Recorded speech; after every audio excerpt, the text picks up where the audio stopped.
नमस्कार। India debate में आप सबका स्वागत है। मैं हूं आशुतोष पाठक। आज रविवार है तो आप छुट्टी मना रहे होंगे, लेकिन आपके लिए मैं हर रोज कुछ नई बात लेकर के आने की कोशिश करता हूं।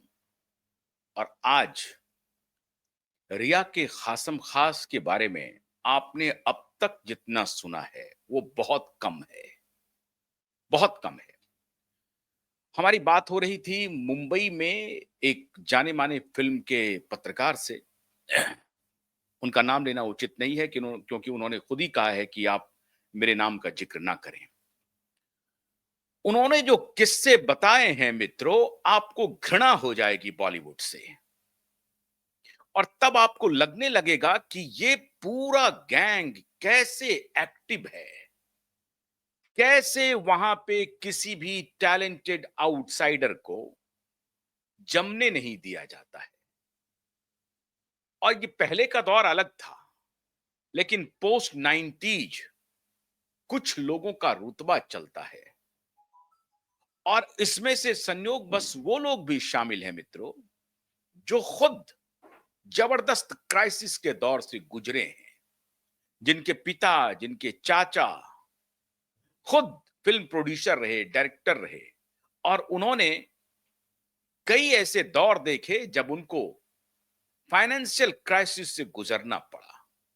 वो लोग भी जब इस तरह का कृत्य करते हैं मित्रों, तो अफसोस होता है, दुख होता है, और उस गैंग में शामिल हो जाते हैं। और फिर खुद को परफेक्शनिस्ट का स्वयंभू परफेक्शनिस्ट बन जाते हैं। ऐसे व्यक्ति जो पूरी तरह से इम्परफेक्ट हो अपनी निजी जिंदगी में, वो खुद को परफेक्शनिस्ट कहता है। हमने इसके पहले भी आपको कुछ एग्जाम्पल्स दिखाए हैं, बताए हैं। मोहम्मद रफी के बारे में, ऐसा स्टार, ऐसा कैरिस्मेटिक स्टार जो मुंबई में जो सामने थे वही पर्दे के पीछे थे। उनकी शख्सियत में कोई बदलाव नहीं होता था। और जिसको आप सदी का महानायक कहते हैं, मैं तो नहीं कहता हूं, मैं तो उन्हें एक्टर कहता हूं सिर्फ। Amitabh Bachchan once upon a time he said about him that he is the finest gentleman of Bollywood. About whom? Mohammad Rafi साहब के बारे में। और ये बात सही है कि वो बहुत ही स्पिरिचुअली बहुत ही स्ट्रांग थे, बहुत रिलीजियस थे। रिलीजियस मतलब कट्टर नहीं थे, फंडामेंटलिस्ट नहीं थे। धार्मिक होना कट्टर होना नहीं है। धार्मिक मतलब धृति, क्षमा, दमो, स्तेयम, शौच, मिंद्र, निग्रह, धीर, विद्या, सत्यम, क्रोधो इति दशकम धर्म लक्षणम। धर्म के जो 10 लक्षण हैं उसको पूरी तरह से फॉलो करते थे मोहम्मद रफी साहब। धीरता भी थी, क्षमा भी थी, अगर किसी से गलती हो गई तो क्षमा भी करते थे, माफ भी करते थे, विनम्रता भी थी।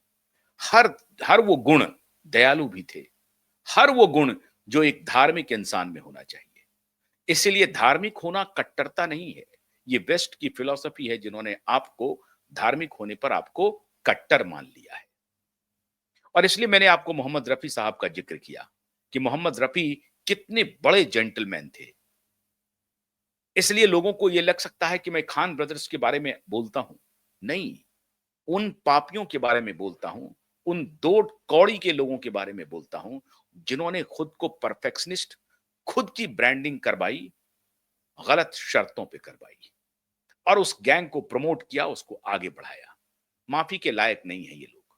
मैं बात कर रहा हूं ताहिर हुसैन के पुत्र आमिर खान साहब का, और नासिर हुसैन के भतीजे आमिर खान साहब का, और रिया चक्रवर्ती के यार खासम खास। क्यों मैं कह रहा हूं रिया चक्रवर्ती के यार? इसलिए कि 8 जून को रिया चक्रवर्ती सुशांत का घर छोड़ती है, और 7 जून को ऐसे पागल हो रही है वो, कहां जाने के लिए? आमिर खान के घर जाने के लिए। अद्भुत स्थिति है। आप कल्पना कीजिए कि 7 जून को सब कुछ नॉर्मल है, सब कुछ नॉर्मल है सुशांत और रिया के बीच में। सुशांत कहीं से पागल नहीं दिख रहा है रिया को। सुशांत कहीं से इम्परफेक्ट नहीं दिख रहा है रिया को। सुशांत एक्सेंट्रिक नहीं दिख रहा है रिया को। और यह बात सीबीआई पूछ रही है रिया चक्रवर्ती से कि आपकी 7 जून को क्या बात हुई आमिर खान साहब से। तो उन्होंने कहा कि मेरी बात हुई कि उन्होंने मुझे घर पर बुलाया और मैं घर पर जाने में असमर्थ थी। सीबीआई ने पूछा कि क्यों आप घर पर जाने में असमर्थ थी? तो कहा कि मेरे पास गाड़ी नहीं थी। बोला सुशांत के पास तो इतनी गाड़ियां हैं। तो क्या आप आमिर खान से संपर्क में हैं? आमिर खान से मिलती-जुलती हैं? इसकी जानकारी आपने सुशांत को बताई थी? बताई है? तो रिया चक्रवर्ती ने कहा हां, मैंने आमिर खान की बातचीत, आमिर खान से जो मेल-जोल था मेरा, उसके बारे में सुशांत को बताया था और सुशांत को कोई आपत्ति नहीं थी। ये बात कह रही है, ऑन रिकॉर्ड है।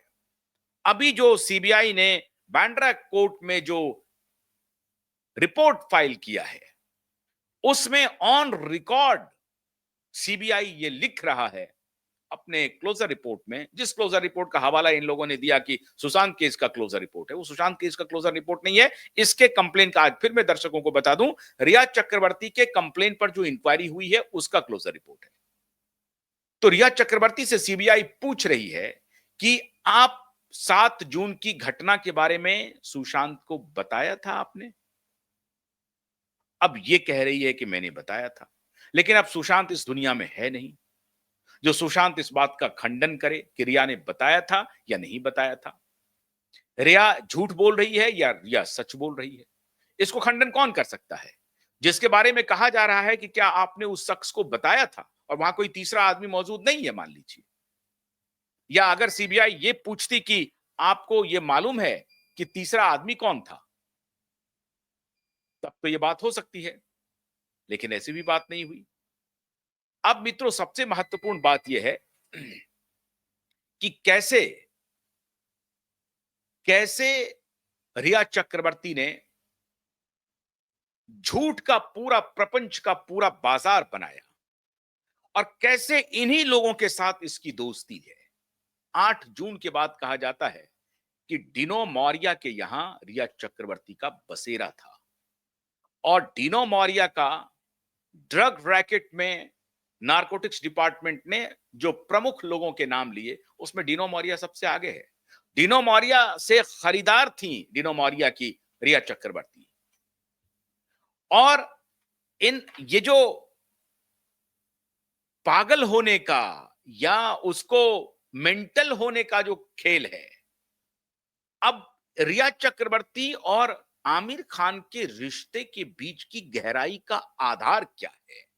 सिर्फ ये नहीं कि आमिर एक हंटर है, वो हमेशा लुकआउट में रहता है नए नए शिकार, और रिया चक्रवर्ती मुमकिन है कि आमिर का नया शिकार हो, क्योंकि ये उस वक्त बॉलीवुड में घूम रही थी। वो कहती भी है कि आप मेरे एक फिल्म के ऑडिशन पे आई थी, उसमें आप फेल हो गई, लेकिन हमने आपको, और वो रिया चक्रवर्ती अपने माता-पिता को उनका मैसेज बताती हैं कि कैसे आमिर खान ने मुझे संदेश भेजा कि आप बहुत अच्छी एक्ट्रेस हैं, लेकिन मैं आप में बहुत संभावनाएँ देख रहा हूँ, लेकिन अभी इस वक्त इस मूवी में आपको ब्रेक नहीं दे सकता हूँ।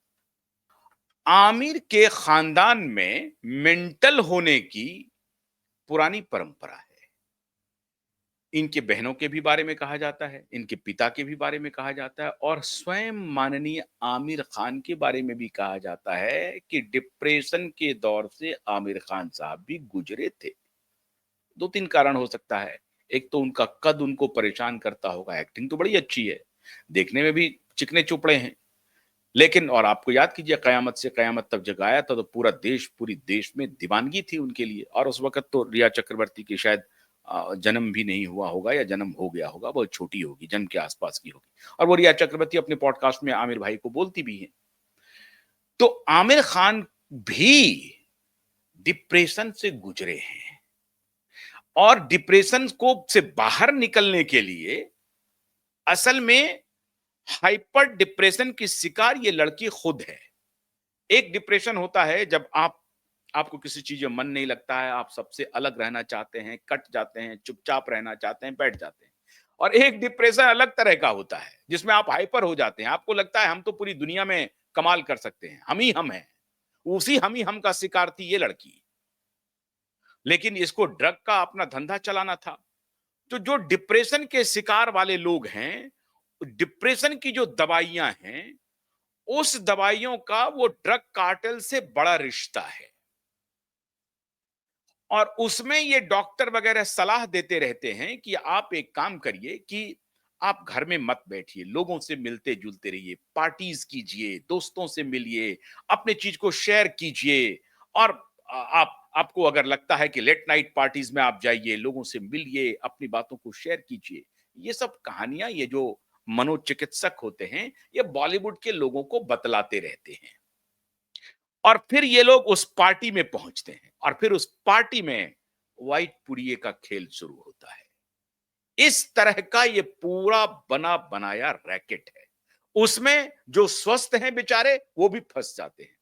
सुशांत जैसा व्यक्ति जो इतना फिटनेस फ्रीक हो, इतना फिटनेस फ्रीक जिसकी आप कल्पना नहीं कर सकते, क्योंकि वो किसी बिलियनर का बेटा नहीं था, वो किसी इंडस्ट्रियलिस्ट का बेटा नहीं था, वो किसी फिल्म स्टार का बेटा नहीं था। वो दिल्ली की सड़कों पर संघर्ष किया था, पढ़ाई कर रहा था इंजीनियरिंग कॉलेज में और यहां से वो मुंबई पहुंचा था। उसके पास कोई ऑप्शन नहीं था सिवा हार्डवर्क के, और उसके साथ उसका इंटेलेक्ट था, उसके साथ वो काम कर रहा था। उस शख्स को इस लेडी ने चर्सी का तमगा दिलवा दिया पूरे फिल्म इंडस्ट्री में। चर्सी का तमगा कि ड्रग सुशांत ड्रग लेता है, सुशांत डिप्रेशन में है, दवाइयां खाता है, उसको डॉक्टर के पास ले गया। और सुशांत को जब ये बात समझ में आई कि ये क्या सब चल रहा है, तो फिर सुशांत नाटक करके इसकी सच्चाई को जानने की कोशिश करने लगा। और कई बार इसके सामने वो नाटक करता था कि मैं वाकई में डिप्रेशन में हूं। ये नाटक का ये इसने खेल शुरू करवा दिया। वैसा व्यक्ति जो ये फिल्म बनाता हो कि आखिरी ऑल्टरनेट भी, आखिरी विकल्प भी सुसाइड नहीं हो सकता। अकल्पनीय काम इस लड़की ने किया, अकल्पनीय, जिसकी आप कल्पना नहीं कर सकते हैं। जो व्यक्ति यह कहता है कि आखिरी विकल्प भी सुसाइड नहीं हो सकता है, अगर आप हार जाएं अपनी जीवन में, आपको लगातार हार का स्वाद चखना पड़ रहा हो और आपको लग रहा हो कि आपकी जिंदगी अब कोई लक्ष्य विहीन हो गई है, तब भी आप आखिरी विकल्प के रूप में मृत्यु को ना चुनें। ये थे सुशांत सिंह राजपूत। और मैं पूरी मजबूती के साथ कह सकता हूं, क्योंकि उसी मिट्टी से मैं आता हूं। उस मिट्टी का कोई भी शख्स परिस्थिति से हार करके सुसाइड कर ले, ये इस जन्म में नहीं हो सकता है, हो नहीं सकता। वो उसी कोसी, उसी गंगा की मिट्टी से आया हुआ शख्स था। इम्पॉसिबल। उसको इन माफियाओं ने, सो कॉल्ड परफेक्शनिस्ट गैंग ने प्रचारित करवा दिया पावरफुल गैलरी में। इसीलिए इस शख्स के पाप को अभी आपने पूरा सुना नहीं है। इस शख्स का सगा भाई कहता है कि मुझे इसने पागल घोषित करवाया, मुझे अदालत भिजवाया सिग्नेचर करवाने के लिए, और जब मुझे पूरा डिफेम कर दिया, अदालत में मैं केस जीत गया, और तब मैंने इसे कहा कि तुमने मेरी जिंदगी को नर्क कर दिया है, मुझे पागल घोषित करवा दिया है। सफलता असफलता हर के जीवन में आती है। मैं अगर गोट फार्म खोलना चाहता हूं, बकरे का फार्म खोलना चाहता हूं, तो बुराई क्या है? तो तुम मुझे पागल कह रहे हो, सनकी कह रहे हो, और उसके बाद तुम मुझे अपनी खाला से, अपनी कजन मौसी से शादी करने के लिए कह रहे हो, क्योंकि मेरी एक शादी टूट गई। तो तुमने मुझे फिल्म इंडस्ट्री में, पब्लिक लाइफ में बदनाम किया है, मेरे स्वास्थ्य को तबाह किया है, जबरदस्ती मुझे दवाइयां दी हैं, मुझे घर में रखा है, तो अब तुम्हें कंपनसेट करना पड़ेगा। अदालत से केस जीतने की बात मैं बता रहा हूं। ये कोई और नहीं गया है, जिसका शागिर्द है ये रिया चक्रवर्ती। और मैं हैरान हूं कि इस रिया चक्रवर्ती के साथ आजकल बिलियनर घूम रहे हैं। मैं बिलियनर को अलर्ट कर रहा हूं, वो दिन दूर नहीं है अभी तो तुमको तुम्हारे परिवार से काटा है, एक दिन आएगा जब तुम खुद से ही कट जाओगे और तुम्हें भी कह देगा, कहलवा देगी कि ये भी विक्षिप्त है। ये बहुत शातिर लड़की है, बहुत शातिर। इस लेडी को तुम समझे नहीं, और इस लेडी के शातिराना चाल के पीछे बहुत सारे लोग हैं जो इन्हें प्रमोट कर रहे हैं। बहुत सारे लोग हैं, एक दो लोग नहीं है मित्रों, बहुत सारे लोग हैं। तो आमिर खान ने अपने सगे भाई को 30,000 रुपए महीने के पगार पे अपने यहां नौकरी दी। कल्पना कर सकते हैं आप, 30,000 रुपए। दो शादी तो ऑफिशियल है, तीसरी को लेके अभी एक गौरी को लेके घूम रहा है। और एक ब्रिटिश जर्नलिस्ट है जिसका अवैध संतान के बारे में वो ब्रिटिश जर्नलिस्ट ने आकर के कहा कि ये जो मेरा बेटा है वो आमिर खान का है, जिसका जिक्र फैजल ने भी किया है अपने प्रेस कॉन्फ्रेंस में। अब इस बात को भी छुपा लिया उसने। अभी जिस गौरी को लेकर के ये घूम रहा है, ये नालायक व्यक्ति, जिसे मैं नालायक कहता हूं, इसने क्या किया? मुंबई में मार्च में मुंबई में पत्रकारों को बुलाया एक होटल में और कहा कि आप लोग तो बड़े तीस मार खां बनते हैं, आप ढूंढ पाए हमारी तीसरी गर्लफ्रेंड को? अब वो पत्रकार बेचारे क्या बोलते, अरे ये तुम्हारी तीसरी है कि चौथी है कि पांचवी है कि 10वीं है कि 100वीं है, कौन जानता है। तो कहा कि आप ढूंढ नहीं पाए मेरी तीसरी गर्लफ्रेंड को, मैं मिलाता हूं, ये मेरी तीसरी गर्लफ्रेंड है। अच्छा, ये व्यक्ति खुद लड़की बदलने का धंधा करता है और उसके बाद पब्लिक में आकर के, क्योंकि ये स्टार है, इसकी फिल्में हिट हो जाती हैं, पैसा है इसके पास, तो ये मीडिया वालों को मैनेज करता है। मीडिया वाले इनके खिलाफ नहीं जा सकते हैं क्योंकि पॉपुलैरिटी बहुत अधिक है ना। लेकिन इसके पीछे का चेहरा लोग जानते नहीं है, इस चिकने चुपड़े चेहरे के पीछे का राज। तो ये क्या करते हैं, अपने पत्नियों को जिनके साथ ये अलग होते हैं उनको दबाव डालते हैं। बोला मैं तुमको पैसा दूंगा, ये करो, लेकिन तुम ये बाहर करो कि हम लोग म्यूचुअल दोस्त हैं, फ्रेंड हैं, ये हैं वो हैं, इसका नाटक करो। ये जावेद अख्तर भी यही करते हैं, सलीम जावेद भी यही की, सलीम भी यही किए थे, सलमान के पिता। और सलीम तो इसने कहा कि भाई ठीक है कोई बात नहीं है, अब तो हम उनको अपने घर में ही रख लेते हैं। तो हेलेन को उन्होंने घर में ही रख लिया। अब सलमान उनको आंटी कहते हैं। सारे जो पहले परिवार से जितने बच्चे हैं सब हेलेन को आंटी कहते हैं। हेलेन भी रहती है घर में। तो ये तो चलन है इनका, ये तो इनका धर्म के, इनका तथाकथित आस्था, धर्म नहीं आस्था, इनकी आस्था, जिस आस्था में इनकी श्रद्धा है वो इनको कहता है। वो हदीस के ये लोग फॉलोअर है ना, इनका हदीस इनको कहता है कि आप तलाक तलाक तलाक दे दो, फिर दूसरी को ले आओ, फिर तलाक तलाक दे दो, फिर तीसरी को ले आओ, फिर तलाक तलाक दे दो, फिर चौथी को ले आओ। तो इसके पहले आदित्य राय कपूर, फिर ये, फिर वो, फिर सुशांत, और फिर आजकल कोई और, फिर उसके बाद कोई और, ये है रिया चक्रवर्ती। दोस्ती देखिए, ये दो पॉडकास्ट किया रिया चक्रवर्ती ने, बहुत इंटरेस्टिंग, एक आमिर खान का और दूसरा सुष्मिता सेन का। सुष्मिता सेन भी आकर के पॉडकास्ट में कह रही है कि मेरे बहुत सीरियस रिलेशनशिप रहे हैं, अच्छे रहे हैं। और सीरियस रिलेशनशिप कितने दिन के रहे हैं? 4 साल के। मैक्सिमम सीरियस रिलेशनशिप का जो टेन्योर है इनका 4 इयर्स है। तो सुष्मिता सेन को ये लाती हैं पॉडकास्ट में। कितनी महान हस्तियां हैं, वुमेन फ्रीडम के लिए क्या क्या काम कर रही हैं बताइए, वुमेन इंडिपेंडेंस के लिए। महिलाओं को खुद के ऊपर खड़ा होना चाहिए, वो किसी दूसरे के ऊपर डिपेंडेंट नहीं हो। और खुद के ऊपर खड़े होने का क्या मतलब है कि आज इस बॉयफ्रेंड, फिर कल दूसरे, फिर कल तीसरे, फिर कल चौथे, और इस तरह से boyfriend after boyfriend, boyfriend after boyfriend चलते रहता है। कंगना रनौत भी वही कर रही थी, कंगना रनौत ने भी वही कहा कि 4 तो मेरे ऑफिशियल हैं, जिनको लोग जानते हैं, जिनके बारे में उन्होंने खुद बताया। तो ये जो धंधा चल रहा है बॉलीवुड में, ये सबका कॉकटेल चल रहा है। और इस धंधे में इसने फंसा दिया एक बेहद नॉबिस, एक बेहद इनोसेंट लड़के को, जो फंस गया इस चक्कर में। थोड़ी सफलता मिली, गलती हुई उससे भी, सुशांत से भी गलती हुई कि सफलता मिलते ही वो भी गर्लफ्रेंड बदलने लगे। अब वो गर्लफ्रेंड ने धोखा दिया नहीं दिया भगवान जाने, अब ये उसके पीछे का राज क्या है? और मैं तो आपको बता रहा हूं कि ये गर्लफ्रेंड नहीं थी।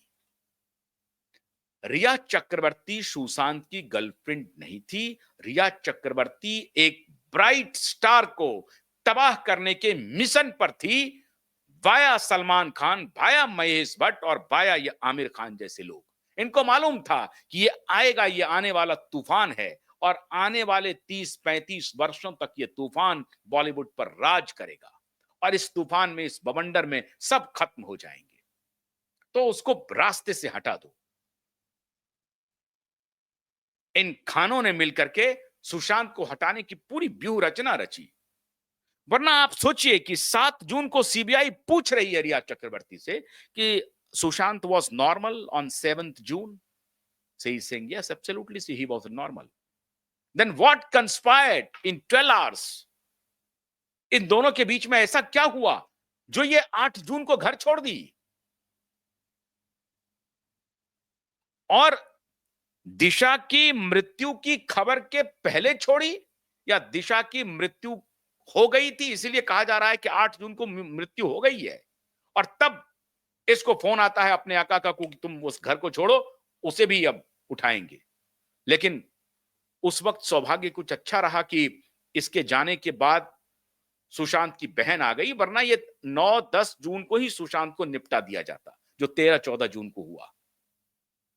वो 9-10 जून को ही निपटाने की पूरी तैयारी थी। इस दौरान ये सबसे संपर्क में थी और इस आमिर खान से, ये आमिर खान जो अपने पिता को कह रहे हैं कि मैं आपको मेडिकल हेल्प तभी दे सकता हूं या मैं आपके इस परिस्थिति में तभी खड़ा रह सकता हूं जब आपने जो दूसरी शादी की है उसको तलाक दे दीजिए, उसको डिवोर्स दे दीजिए। ये व्यक्ति, ये बेशर्म व्यक्ति जो खुद 2 को तलाक दे चुका है, तीसरे को घुमा रहा है, चौथे ने कहा कि ये बेटा मेरा है, पता नहीं इसके कितने बच्चे हैं। ये बेशर्म व्यक्ति अपने पिता को कह रहा है कि पहले उस औरत को आप डिवोर्स करो तब मैं आपको मदद करूंगा। वो पिता जो लीलावती हॉस्पिटल में एडमिट है, परेशान है, अपने संतान से मदद की भीख मांग रहा है, तो वो उस वक्त ये शर्त कहलवाता है और कहता है कि शर्त को पूरी करो, दूसरी पत्नी को डिवोर्स करो, तब मैं आपकी मदद करूंगा। ये बेशर्म व्यक्ति, ये बेशर्म आमिर खान कहता है अपने बाप से, और ये बात मैं नहीं कह रहा हूं, ये बात फैजल खान और फैजल खान के वकील प्रेस कॉन्फ्रेंस में कह रहे हैं। इसकी सच्चाई जानिए, पूरे देश को जानना चाहिए। तारे जमी पे कहने वाले, ये बेसिकली गजनी है। ही इज बेसिकली ये गजनी। वो जो गजनी किया था ना, वो गजनी नहीं, ये बेसिकली गजनी है और उसी का लगता है कि ये गजनी के परंपरा को आगे बढ़ा रहे हैं। नए गजनी है, अवतार नया है इनका, जो अपने पिता को कहता है कि दूसरी पत्नी को डिवोर्स करो, बूढ़े पिता, डिवोर्स करो तब मैं मदद करूंगा। ये कौन कह रहा है?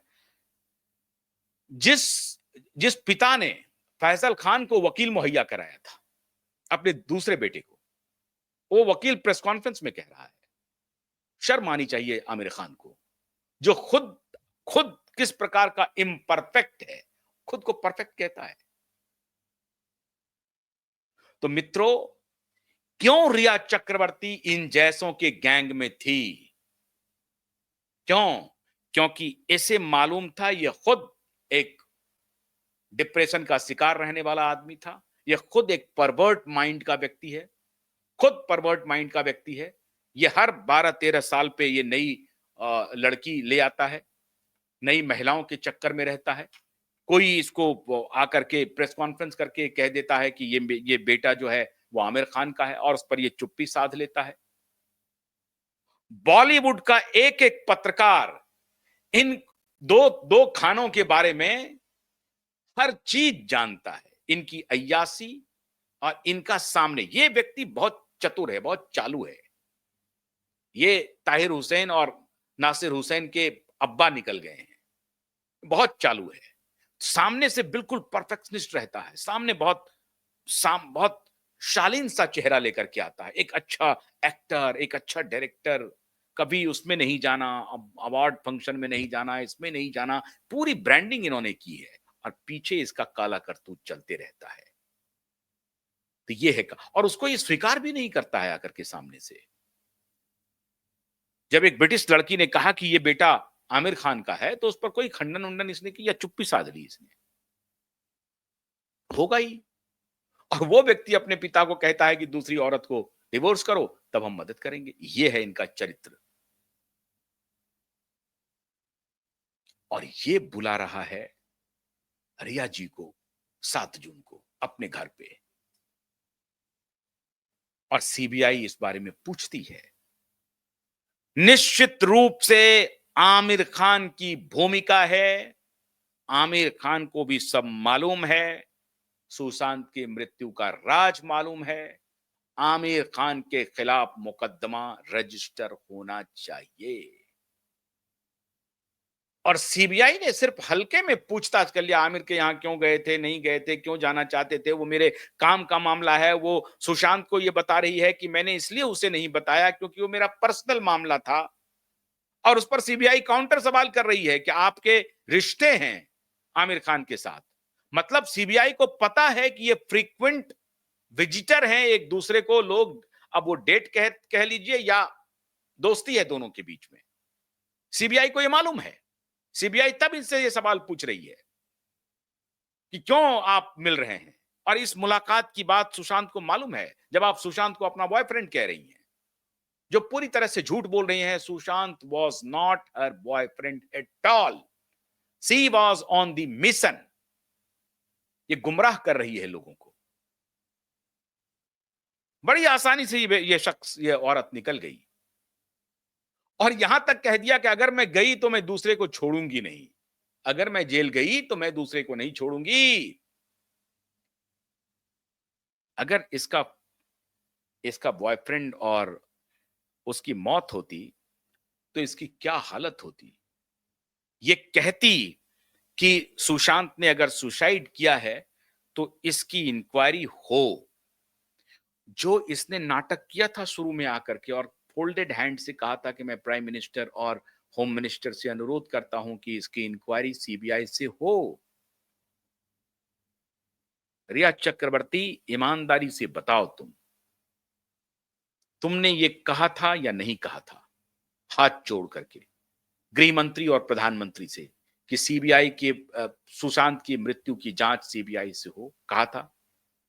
फिर तुम ही थी ना जो सुप्रीम कोर्ट पहुंची थी और इसी फोल्डेड हैंड से सुप्रीम कोर्ट से दरखास्त किया था कि नहीं, ये जांच मुंबई पुलिस ही करे। क्यों ये दोनों बातें कही तुमने? क्यों कही तुमने ये दोनों बातें? जब सीबीआई के पास अंततः ये मामला आ ही गया तो उस वक्त भी तुम कहते रह सकती थी कि सीबीआई जांच करे। तुमने क्यों बदला? और बॉयफ्रेंड, बिलियनर बॉयफ्रेंड मैं तुम्हें कह रहा हूं, पूछो अपने यार से जो तुम्हें कह रही है कि ये निर्दोष है। पूछो। जब इस लेडी ने दरखास्त की थी प्रधानमंत्री और गृह मंत्री से कि सीबीआई से इंक्वायरी हो, तो फिर यही लेडी सुप्रीम कोर्ट में याचिका डाल करके क्यों कही कि नहीं, सीबीआई के पास ये मामला नहीं जाना चाहिए? क्यों कहा इसने? क्यों कहा? पूछो बिलियनर यार, पूछो। You think that you are smartest one because you have money. I am giving you pertinent question. You ask her. Mr. Billionaire, so-called young billionaire. Rape case में ये बिलियनर पहले भी फंसा हुआ है, इसका नाम आया हुआ है। ये बिलियनर ये पूछता नहीं है कि भाई तुमने कहा था ना सीबीआई इंक्वायरी के लिए, तो फिर तुमने क्यों वापस ले लिया? तो उस वक्त मुझे समझ में कुछ नहीं आ रहा था, इसलिए मैंने अपील कर दी। फिर मुझे बाद में लोगों ने समझाया। अरे लोगों ने क्या समझाया? तुम्हारा बॉयफ्रेंड मरा है और लोग पूरी दुनिया शंका व्यक्त कर रहे हैं, सवाल उठा रहे हैं। तुमको सबसे पहले फ्रंट पे आकर के कहना चाहिए कि नहीं, सुशांत की मृत्यु की जांच होनी ही चाहिए सीबीआई से।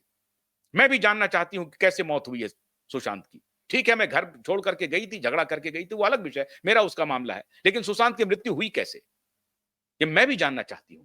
तुम्हारी जानने में दिलचस्पी क्यों नहीं है? Why? If he is your boyfriend, तुम्हारी दिलचस्पी क्यों नहीं है रिया चक्रवर्ती, ये पूरी दुनिया को बताओ चीख चीख करके। सिर्फ एक पॉइंट पे तुम्हें इमीडिएटली आजीवन कारावास होना चाहिए, और साथ साथ तुम्हारे बॉयफ्रेंड को भी होना चाहिए। और तुम्हारे बॉयफ्रेंड तो आएंगे अभी लपेटे में, चिंता मत करो। अभी जो बॉयफ्रेंड तुम्हें घुमा रहे हैं ना पूरी दुनिया। और ध्यान रहे, मैं फिर कह रहा हूं प्रधानमंत्री मोदी जी, आपसे दो तीन बड़ी गलतियां हो गई हैं। मैं आपका बहुत समर्थक हूं, बहुत सारे मुद्दों पर मैं आपको समर्थन करता हूं, लेकिन दो तीन जो बड़ी गलतियां हुई है उसकी कीमत पूरा देश भुगत रहा है। इस बात को समझिए। और पहली गलती आपसे हो गई थी जब आपने गेट्स को अंदर बुलाया था। आज उसका खामियाजा पूरा देश भुगत रहा है। ट्रंप साहब आपके दोस्त थे। आज ही सर्जेई गोरोवस्की बस्की को, जो ताशकंद में जन्मा हुआ है, रशियन मूल का है, इजरायली मूल की उसकी मां है, उनको भारत में एम्बेसडर अपॉइंट किया है ट्रंप ने। And he is considered the most loyalist of Trump. और वो भी किसके साथ? रॉन पॉल के साथ आगे बढ़ा है। सर्जेई गोरजोवस्की रॉन पॉल के, सेनेटर रॉन पॉल के साथ। मैं जब भी उस मुद्दे पर आता हूं मुझे बहुत घृणा होती है, मुझे बहुत तकलीफ होती है, मुझे बहुत दुख होता है, और तब मुझे बहुत कष्ट होता है इस सनातनी प्रधानमंत्री पर। दो तीन कृत्य आपके बहुत अच्छे नहीं हैं, और उसकी मैं बहुत जबरदस्त आलोचना करता हूं, करता रहूंगा। ये दो तीन मुद्दे आपने ठीक नहीं किए हैं। कोविड के दौरान आप जिस तरीके से इन माफियाओं के साथ खड़े हो गए, मुझे बहुत आपत्ति है इस मुद्दे पर, बहुत आपत्ति है। और उस दौरान हम लोग आपको अलर्ट करते रहे, लगातार आपको बतलाते रहे। आपने धारा बदल ली। ये लेफ्ट लिबरल दलालों के चक्कर में आप फंस गए। लेफ्ट लिबरल का पूरा कब्जा है आपके तंत्र पे। आप उनके कैरिड अवे हो गए और गेट्स जैसे माफिया को अपना दोस्त बना लिया।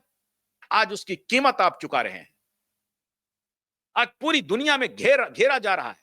भारत को डिस्टेबलाइज करने की पूरी प्लानिंग हो रही है। उस पर मैं अलग से एक वीडियो बनाऊंगा। लेकिन जो सेनेटर रॉन पॉल के साथ डेवलप हुआ, आगे बढ़ा, आज गोरोबस्की आपका एम्बेसडर बनाया गया है। उसके पीछे खेल क्या है मैं बताऊंगा अभी। लेकिन मेरे कहने का तात्पर्य समझिए कि इन जो कुकृत्य करने वाले लोग हैं उनके साथ आप पॉडकास्ट करते हैं।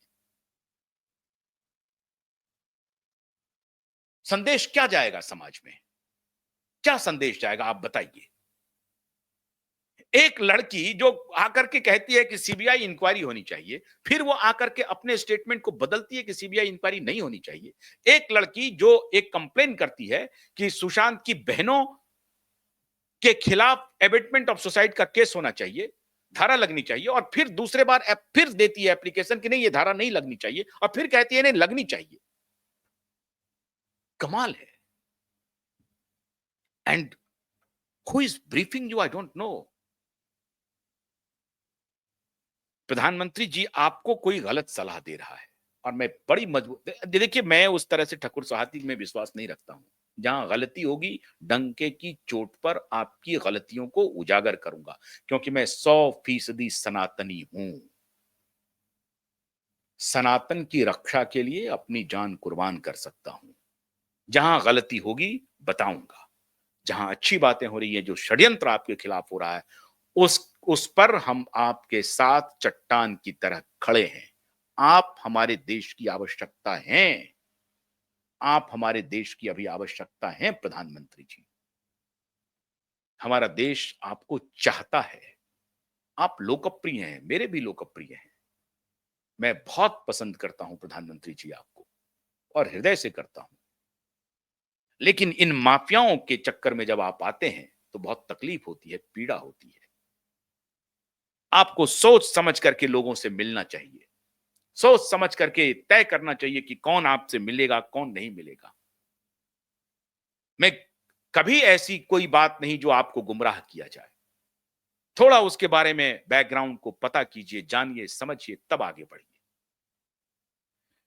तो ये आमिर खान जैसे लोग सलमान खान जैसे लोग और उसके साथ जो ये चल रही है धींगा मुस्ती, ये सब एक्सपोज हो चुका है मित्रों।